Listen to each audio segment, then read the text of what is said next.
The managers of Chick-fil-A attempted to destroy families and try to separate them and try to have certain ones of them deported. And as a result, that's inconsistent with their philosophy that they are pro-family. Fernando Tafoya is a San Diego attorney representing 6 women ages 18 to 40 in a sexual harassment lawsuit against Chick-fil-A. It was really obscene. A lot of things were going on.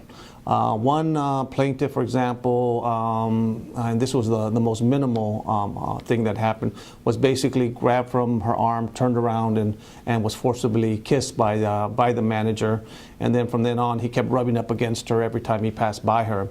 Another woman was down on the ice machine, putting ice in a bucket, and what happened was the manager came from behind and put his hand down her shirt and her bra, fondled her breasts, and then just went off laughing when she protested.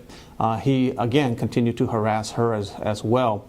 Other women, the manager would put his hand down their pants, grabbing their buttocks, grabbing their breasts, rubbing up against them, and just basically engaging a pattern of sexual harassment that was very, very obscene, and it really created a hostile work environment at Chick-fil-A. Tofoya alleges that the owner of the store first tried to downplay the charges, and when that didn't work, played hardball, calling authorities to deport the women who complained.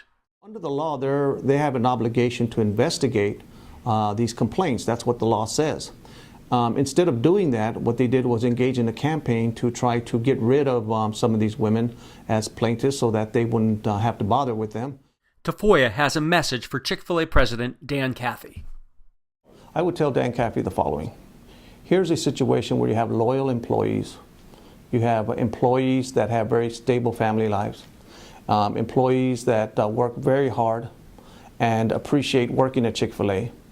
And the reward that they receive for their loyalty is to basically be run out of the country, to be fired from their jobs, and to continue to be blamed because they have been the victims of sexual harassment. I think it's a perfect example of a corporation having a certain message and they're not practicing what they preach. In terms of the verdict, the women are not only seeking compensation for themselves, but they're also seeking injunctive relief to change the procedures and policies at Chick-fil-A to ensure that employees and managers receive proper sexual harassment training, that there's a good complaint procedure in place. The message that Chick-fil-A puts out in their public relations, to the public relations representatives, is really a false one.